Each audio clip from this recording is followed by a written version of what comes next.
Namasté, bonjour les amis, bienvenue dans ce nouveau message de lumière.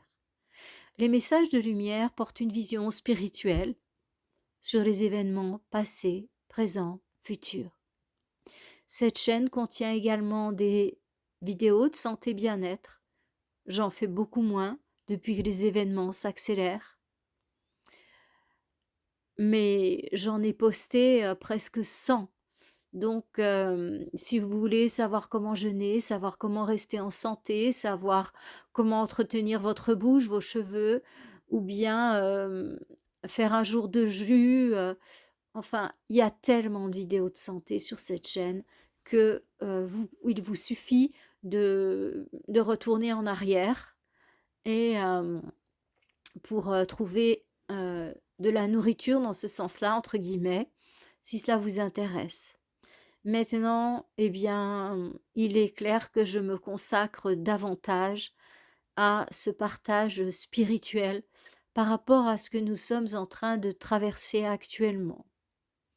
Eh bien, je ne vais pas revenir sur mes 3 dernières communications, c'est-à-dire, la prévision de ce qui se passe en mai. Je vous conseille de la réécouter puisque ça va tout à fait dans le sens de ce que je vous avais annoncé et ça va continuer à aller dans ce sens.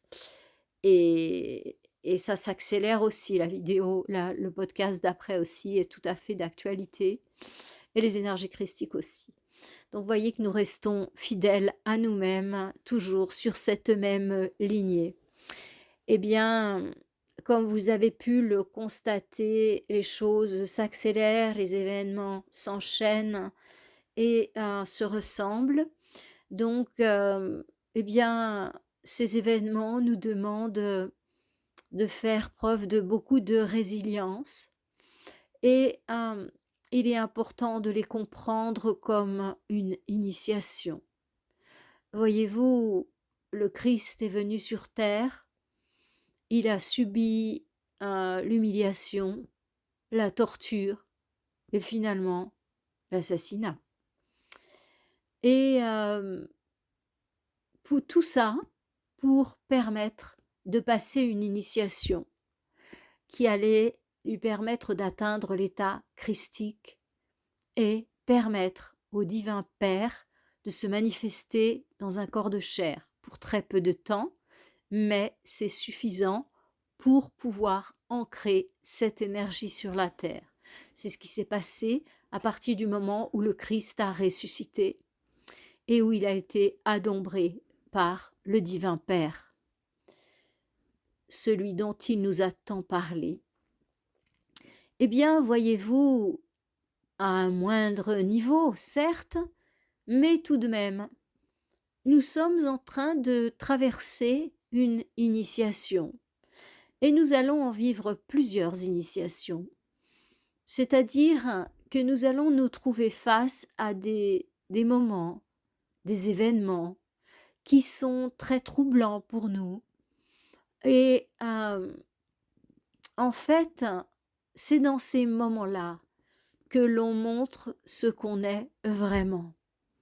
Voyez-vous, il est facile d'installer un autel, de mettre des fleurs régulièrement sur son autel, de prier, voilà, et puis on se dit, bah tiens, j'ai fait ma part.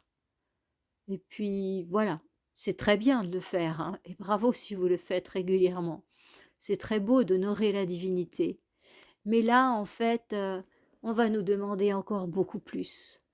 On va nous demander de vraiment manifester le meilleur de nous-mêmes dans l'obscurité.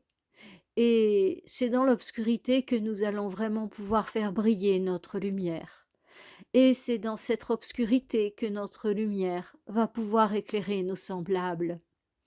Donc, voyez-vous, avec ces moments que nous allons traverser là, tout de suite, dans très peu de temps, eh bien, il est important de tenir bon et de se tenir droit, parce que, à la fois pour nous, pour notre évolution personnelle, notre évolution spirituelle, et à la fois pour toutes ces personnes autour de nous qui vacillent et qui ont vraiment, vraiment besoin de pouvoir s'appuyer sur des piliers.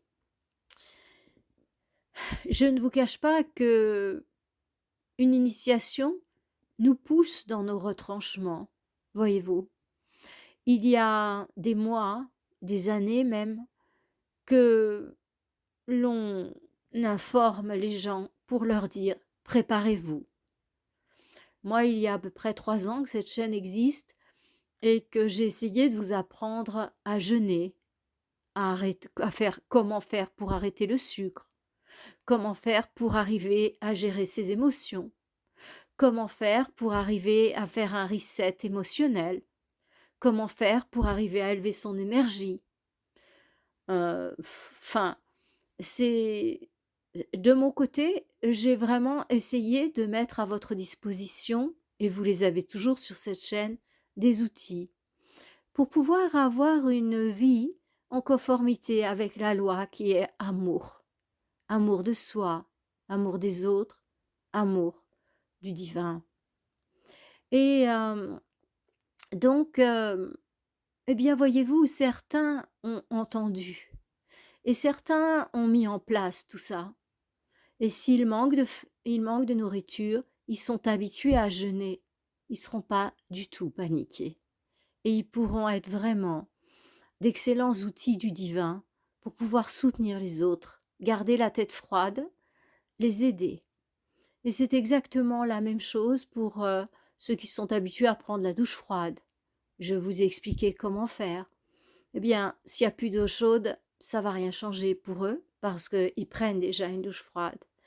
Et ils vont rester calmes, propres et énergétiquement aussi. Et c'est la même chose pour l'addiction au sucre. Mais s'il n'y a plus toutes ces pâtisseries, tout ce chocolat, et eh bien, ceux d'entre vous qui ont appris à faire ça, ils sont libérés de l'addiction au sucre, voyez? Et maintenant, eh bien, c'est le meilleur de vous-même qui est demandé de révéler dans ce qu'on va traverser. Donc, la foi, c'est une lumière. La foi, c'est comme avoir, vous savez, une lampe frontale dans la cave. Et on voit rien, on pourrait rentrer dans les murs, mais seulement vous êtes éclairé par votre foi. Et vous avez cette lampe frontale qui fait que même dans la cave, la grotte, la partie la plus obscure, eh bien vous voyez clair, parce que vous avez cette lumière qui vous montre quoi faire, comment faire, et pour vous les choses sont relativement claires. Pas aussi claires qu'en plein jour, certes, mais quand même, vous avez de la clarté. Eh bien, voyez-vous, la foi, c'est cette lampe frontale qu'il va nous falloir conserver allumée durant toute cette traversée. Et cette foi va nous permettre de rester calme, et c'est-à-dire connectés. Certaines personnes vont passer par des moments difficiles. Ceux qui ont la lampe frontale éclairée vont au contraire passer des beaux moments, des moments agréables, des moments de paix profonde et des moments de grâce intense. Parce que ce moment où il y a ces affrontements, eh bien, c'est aussi un moment où les forces de la lumière sont en train de revenir et de remonter en puissance. Alors, certes, vous allez me dire, je ne comprends pas, parce que tu nous dis que la lumière revient, et pourtant, il y a des conflits comme on n'en a jamais connu jusqu'ici. Eh bien, si vous voulez, c'est logique, parce que c'est la fin du cycle et les forces obscures sont en panique totale, parce qu'elles sentent que c'est fini pour elles. Donc, du coup, ce ne sont pas les forces de la lumière qui créent la guerre.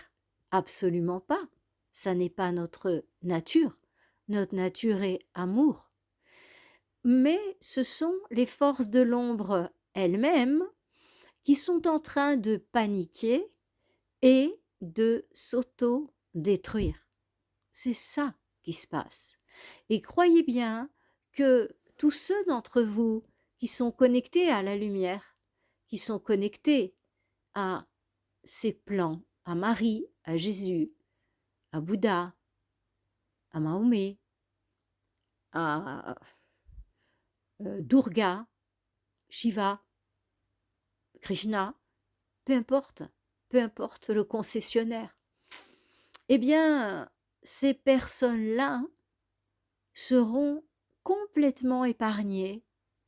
Et non seulement elles seront épargnées, mais elles pourront vivre des moments d'intense grâce, où il y a toute une partie d'elles-mêmes qui va se révéler et qui va les émerveiller. Ayez confiance en vous et quels que soient les événements extérieurs, ne lâchez rien. Ne lâchez pas cette foi inébranlable que vous avez eue jusqu'à présent. Ne lâchez rien. Je vous dis, c'est une initiation. Vous savez, en Égypte, lors des initiations, arrivé à un certain degré, on enfermait le disciple dans un cercueil pendant 3 jours. Mais vous vous imaginez ce que ça peut être?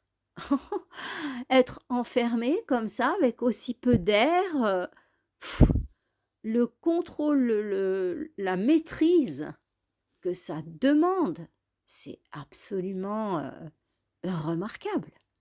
Donc c'était ce fameux passage, en fait, la grande initiation, si vous voulez. C'est quand même costaud, hein, parce qu'au niveau de la maîtrise, vous imaginez. Donc, maintenant, c'est une autre forme d'initiation que nous passons. Ouais. C'est une initiation collective et on nous regarde, si je peux dire ça comme ça. Et restez droit dans vos bottes. C'est sûr que ça va souffler fort, hein. Mais je vous dis, être enfermé dans un cercueil, c'est pas mieux, hein. Par rapport, c'est rien. Il est important que vous pensiez à faire à quelque chose qui va vous donner la force de résister. Cette foi inébranlable. On peut appeler ça une pose d'encre en PNL, mais en fait, ça peut être quelque chose de vraiment motivant, de vraiment fort, qui est en vous, qui résonne en vous, et qui va vous donner la force de tenir. Pour moi, c'est le Christ, en fait. Je me dis, toutes les souffrances qu'il a endurées pour nous, et puis bien sûr pour pouvoir vivre cette initiation et permettre au Père divin de se manifester, même seulement quelques jours sur Terre, de faire cet ancrage de l'énergie du Père, c'est tellement, tellement fort. À tout moment, il aurait pu arrêter le scénario. À tout moment, il aurait pu se dématérialiser. C'est un être, on parle d'un maître, donc c'est un être vraiment d'une grande puissance. Il aurait pu pétrifier ses ennemis sur place. Enfin, c'est un être vraiment puissant.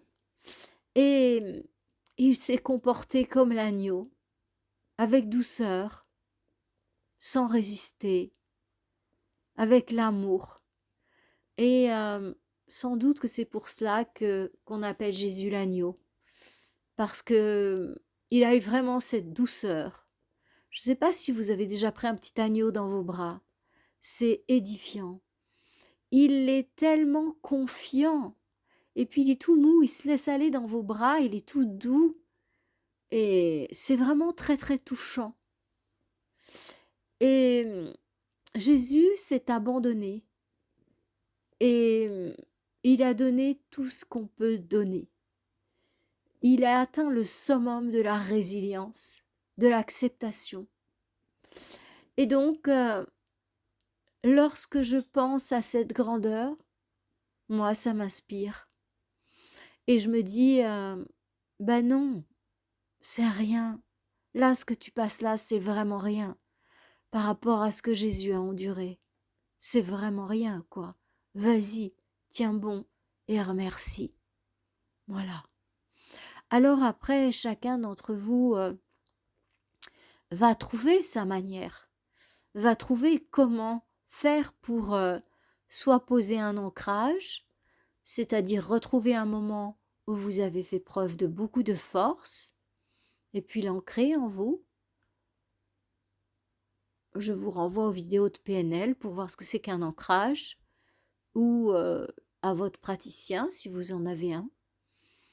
Et sinon, essayez de vous inspirer d'un saint, en fait. Ouais. Soit vous posez un ancrage, vous, dans un moment de votre vie où vous avez vraiment été résilient et fort, soit un saint ou un être de lumière qui vous a vraiment inspiré, ou pourquoi pas un être que vous avez connu même, hein. Vraiment, parmi nous, il y a des saints, il y a vraiment des personnes qui sont extrêmement bonnes, toutes dévouées aux autres, prêts à donner leur vie pour les autres, hein. Vous voyez, dans les pompiers ou dans certains corps de métier, on voit vraiment des gens, waouh, qui sont des grandes âmes en fait, hein, même si on les appelle pas comme ça. Ce sont vraiment des personnes tout dévouées à la communauté humaine. Donc, eh bien, dans cette période, ayez plus de foi que jamais et profitez-en pour renforcer votre foi. Profitez-en pour prier, pour chanter. Et chaque petit moment de victoire, célébrez-le. Ah, j'ai encore réussi à faire ça. Ah, j'ai réussi à aller là. Ah, j'ai réussi, j'ai réussi. Célébrez chaque petite victoire. Et aussi souvent que vous le pouvez, félicitez les autres pour leurs petites victoires, même si elles peuvent sembler toutes petites. C'est le début d'un grand édifice. Vous savez, tout grand édifice commence toujours par la première pierre, la première brique, le premier plot. Et eh bien, aidez les autres à construire ce bel édifice. Bravo, bravo, bravo, tu as fait ça. Et félicitez-vous aussi de vos briques là que vous posez, de vos plots, de vos pierres. Parce que, voyez, dans ces moments-là, eh bien c'est là qu'on se construit vraiment. C'est là que l'on passe vraiment d'un état limité, petit, peureux, recroquevillé, à un état divin où on se tient droit, où on a les yeux grands ouverts, où on n'a plus peur et où l'on réalise sa nature qui est divine. Et oui, il va y avoir du ménage de fait sur cette terre. Et oui, il va y avoir des grands challenges à traverser. Mais n'oubliez pas mes paroles, ça ne durera pas. Ça ne durera pas. Sur cette terre, rien n'est permanent. On appelle ça dans les Védas, on parle de Maya, l'illusion. Tout est illusion puisque tout est périssable et seul le soi est permanent. L'Atma, c'est ce que nous disent les Védas. Donc, en fait, ces événements que nous traversons, eh bien finalement, c'est comme si nous étions au théâtre et on nous joue une scène. Mais la scène, elle ne va pas durer longtemps. Le rideau va se baisser et on nous jouera une autre scène, une autre scène. Et puis, eh bien tout d'un coup, la pièce sera terminée et on passera tout à fait à un autre décor et à un autre jeu, à une autre scène, à une autre présentation. C'est exactement ce qui se passe à présent. Sur ce théâtre de la vie, qui est illusion, nous allons voir passer différentes scènes Nous allons devoir vivre différentes expériences, mais il est important d'être comme un spectateur, de regarder cela avec détachement. Ça ne fait que passer, ça ne durera pas. Et de laisser les scènes passer les unes après les autres, tout en regardant ça confortablement depuis son siège de spectateur. Ce qu'il est important, c'est de ne pas vous identifier à ce qui se joue sur cette scène et de réaliser que c'est qu'une illusion passagère. Ça passera et ça passera vite. Donc vraiment, la clé que je souhaite vous partager ici, c'est de rester détaché de ce qui se passe et de le regarder comme un spectateur regarde une scène de théâtre. Ne vous laissez pas absorber par ce qui se joue sur la scène. Vous seriez bloqué dans cet espace. Laissez les scènes se suivre et vous allez voir que finalement, le rideau se baissera et ce film-là, il sera terminé. Et ensuite, eh bien, vous verrez un magnifique titre, Le Nouveau Monde.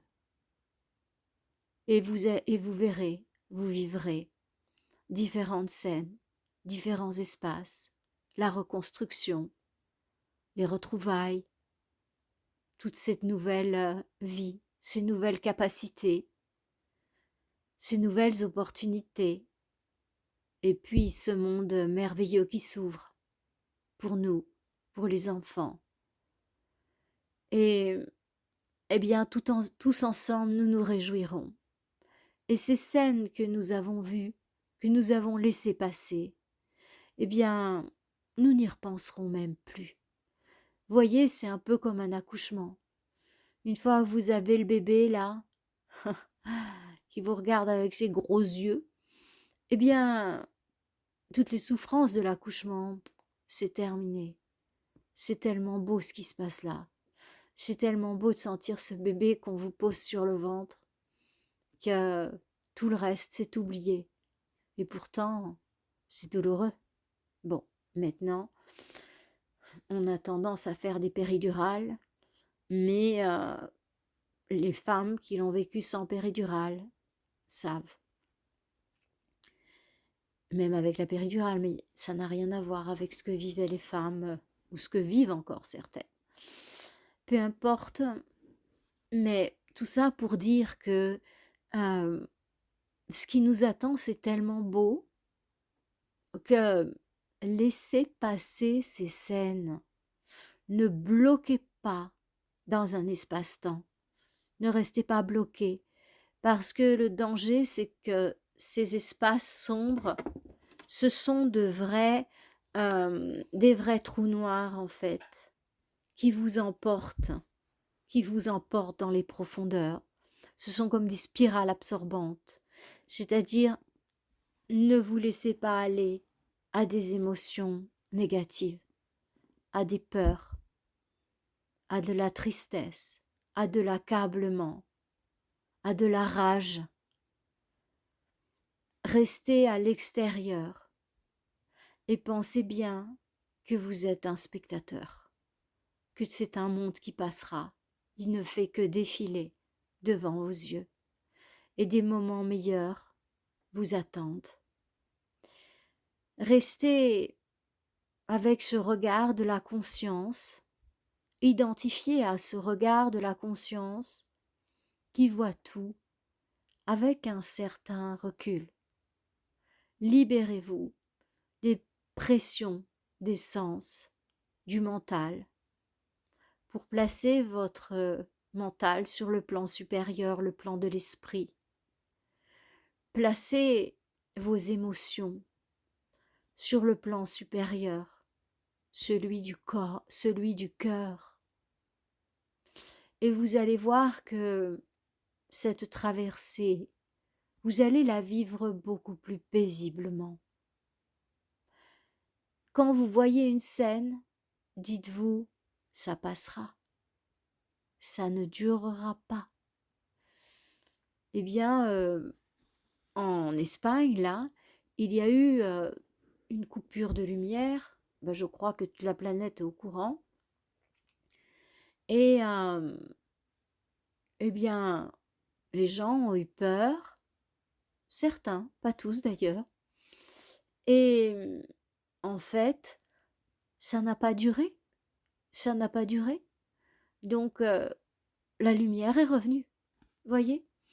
Et cette peur n'a servi qu'à les empoisonner en fin de compte, parce que c'était qu'une question de temps. La lumière revient, le soleil reviendra, la lumière reviendra, la nourriture reviendra. Il y a des cycles avec une phase de printemps, d'été, d'automne et d'hiver. Mais ensuite, après l'hiver, revient le printemps, puis l'été. Voyez, ce sont des cycles que nous traversons. Donc, à quoi bien bon s'accrocher à l'hiver, à l'obscurité? Regardons-le comme un spectateur et laissons-le passer, et la lumière reviendra. C'est exactement ce qui s'est passé ce soir-là en Espagne. La lumière est revenue. Ça aurait pu durer plus. On connaît bien les capacités des Espagnols à résoudre les choses de manière extrêmement rapide. Tout ce qui est panne, et euh, ils sont vraiment incroyables. Euh, je le dis puisque je vis la majeure partie de mon temps en Espagne, donc je sais de quoi je parle. Ils sont absolument incroyables pour résoudre tout ce qui est manuel, tout ce qui est panne. Ils sont vraiment impressionnants. Mais peut-être si ça avait été dans un autre pays, ça aurait duré plus. À mon avis, c'est sûr, hein. Les connaissants, je pense qu'ils ont fait à une vitesse record. Peut-être dans certains pays, ça aurait pu durer 24 heures, pourquoi pas plusieurs jours. Mais de toute façon, la lumière serait revenue, voyez. Donc, pensez à ça. La lumière va forcément revenir. Nous ne sommes pas dans une phase où tout peut s'effondrer, c'est fini, c'est terminé. Non, ça c'est fini justement. La lumière a gagné. Et maintenant, il s'agit de dégager l'obscurité de partout où elle a sévi sur cette planète. Et voyez où nous en sommes, où en sont les mentalités. Mais c'est absolument... on manipule le génome, on apprend la sexualité aux tout petits enfants, enfin, on on autorise le changement de sexe à tout jeune. Enfin, c'est juste incroyable, quoi, la Terre dans l'état qu'elle est. Et cela sans parler de la barbarie que certains peuples pratiquent, en laissant mourir de faim des gens, coupant l'eau potable.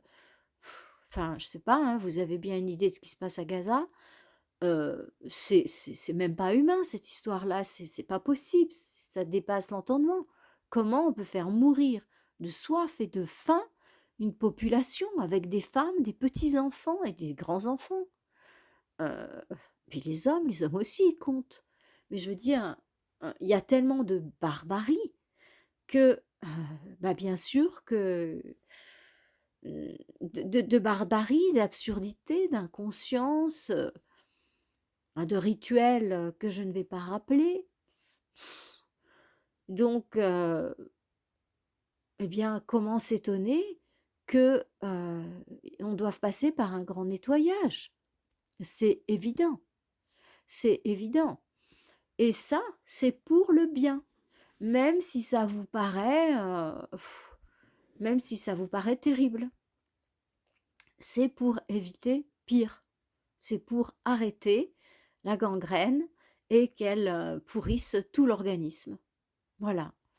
Donc, sachez que maintenant, les forces de la lumière sont là, sont puissantes, et l'obscurité ne peut plus gagner. C'est fini.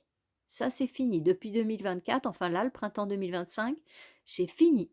Maintenant, c'est à la lumière de jouer. Mais cette année 9, 2025, eh bien, c'est une année de fin de cycle où il faut faire un bon nettoyage. Ouais. Et c'est ce qui est en train de se passer. Donc, les amis, changez votre angle de lecture par rapport à ce qui se passe sur Terre. Et rappelez-vous de mes paroles, ça ne durera pas.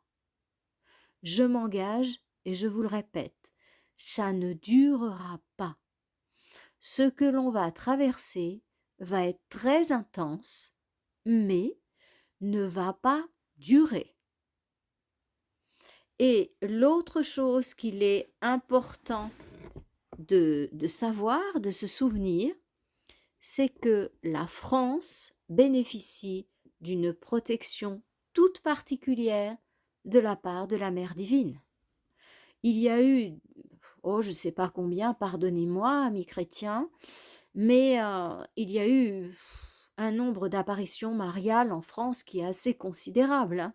On parle de Lourdes, on parle de la rue du Bac à Paris, on parle de Notre-Dame de la Salette, ce sont les plus connus. Mais en vérité, il y en a eu beaucoup plus que ça des apparitions mariales en France. Beaucoup plus que ça. Et eh bien, vous connaissez aussi l'histoire de Sainte Marie-Madeleine, qui s'est réfugiée en France.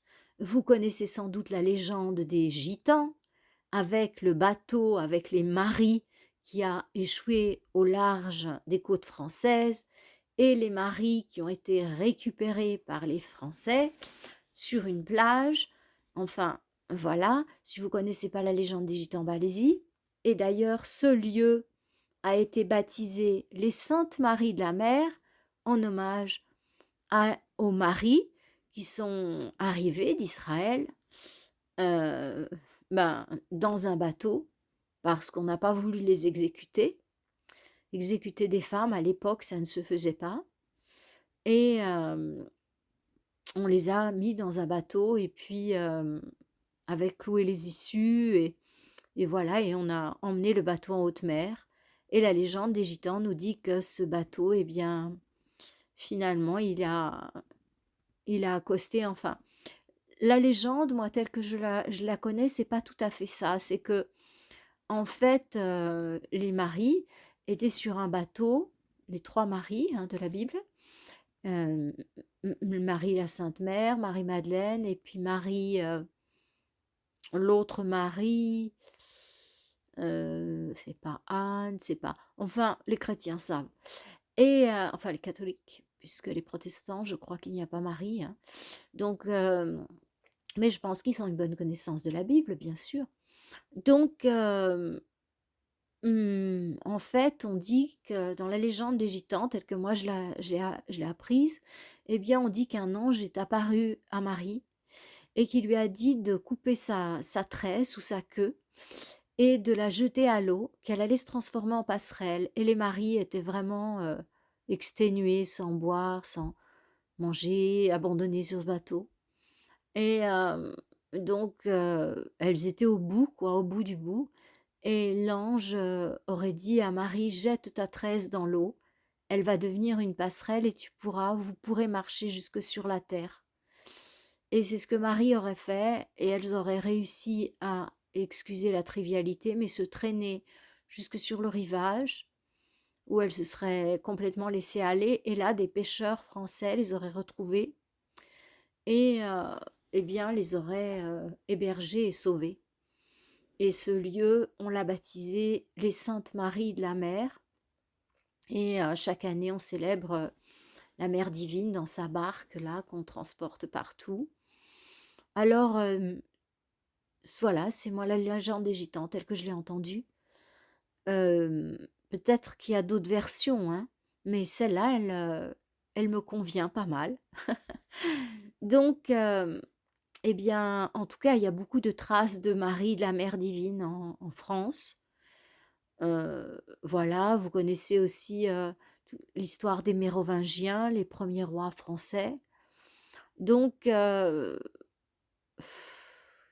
c'est un pays qui a quand même Sainte Marie-Madeleine était, paraît-il, on dit qu'elle était dans la grotte de la Sainte-Baume.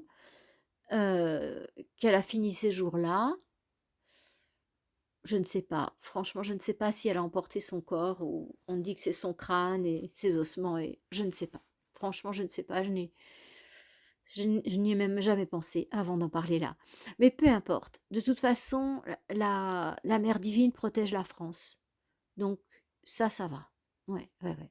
Je dis pas qu'il ne se passera rien, hein, parce qu'en France, il y a des bases militaires avec des armes atomiques. Donc, évidemment, en cas de conflit, euh, ces bases militaires seraient anéanties, évidemment. Mais de là à dire qu'il y a une bombe atomique qui va arriver sur Paris, ça non. Sur ces bases, ça c'est très possible, évidemment. Donc, comme sur toutes les bases américaines qui sont partout, hein, évidemment que là, il y a un risque. À ma connaissance, en France, il n'y a pas de base américaine, hein. C'est pas trop le genre de la maison. Mais en revanche, bah, il y en a tout autour. Il y en a en Allemagne, il y en a, je crois, en Hollande, euh, en Italie sans doute. Il y en a deux, je crois, dans le sud de l'Espagne, mais vraiment le sud-sud, donc c'est loin. Mais les nuages, ça se balade, ces trucs-là, hein. Donc voilà. Mais la protection de la Sainte Vierge est forte. Donc, je vous conseille vraiment de vous mettre sous la protection de la Sainte Vierge. Si vous vivez en France, c'est vraiment très fort, hein. Ah oui, très fort. Dans les autres pays, eh bien, choisissez. Peut-être vous êtes d'une tradition différente et vous allez choisir un autre être de lumière. Peut-être que vous êtes des chrétiens et vous vous mettrez sous la protection de Jésus, par exemple les protestants. Ça, c'est à vous de voir, mes amis, suivant vos croyances. Comme on dit, l'important, c'est pas comment tu appelles ton Dieu, mais c'est de l'appeler. J'adore cette expression. Eh bien, mes amis, sur cette note de légèreté, malgré tout ce qui se passe sur cette planète, eh bien, j'ai envie de vous dire, j'ai confiance en vous, parce que nous avons besoin de vous. Alors tenez bon pour vous et tenez bon pour toute l'humanité. Et si à des moments vous vous sentez flancher, dites-vous que cette humanité a besoin de gens comme vous et tenez bon.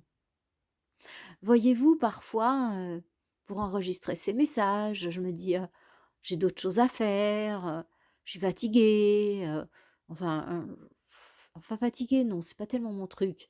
Mais en tout cas, j'ai d'autres choses à faire, j'adore me poser avec un bon livre, des choses comme ça. Et je pourrais remettre et, eh bien, à un certain moment, je sens que non, c'est maintenant, c'est l'heure, c'est le moment. Et je dois le faire. Je dois me mettre en canal. Je dois ouvrir mon cœur pour pouvoir recevoir ces beaux messages, enfin, ces messages que je vous transmets. Et ben, je le fais pour vous, complètement pour vous. Et dans cette même amour de l'humain, de l'humanité, du divin, eh bien, je vous demande d'être ces piliers de lumière, de croire en vous et de savoir que ça ne durera pas et que la lumière, elle est tout proche. Rappelez-vous d'une chose. Eh bien, comment on sait quand est-ce que le soleil va se lever? C'est très simple. C'est au moment où le ciel est le plus sombre. Juste avant le lever du soleil, eh bien le ciel il devient noir, noir, noir, foncé, foncé. Et après, juste après le soleil se lève, quand on croit que tout est perdu, eh bien c'est là que ça s'ouvre. Voyez? C'est un petit peu comme ces personnes qui sont très malades et en fait, eh bien, elles vont guérir, mais voilà, elles sont très malades, elles passent par le principe de guérison. Et juste avant qu'elles soient complètement guéries, souvent, la maladie rattaque un petit coup. Vous voyez? Ah, mais je suis pas guérie et tout. Si, si, tu l'es. C'est juste, comme on dirait en cas de tremblement de terre, une réplique. Voilà.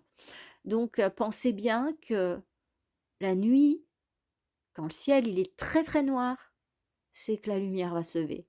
C'est quand même incroyable, hein. Ouais. Rappelez-vous de ça. Rappelez-vous de ça. Quand ça va devenir complètement sombre, qu'on croira que tout est foutu, c'est là que la lumière va apparaître, dans le monde et dans vos cœurs.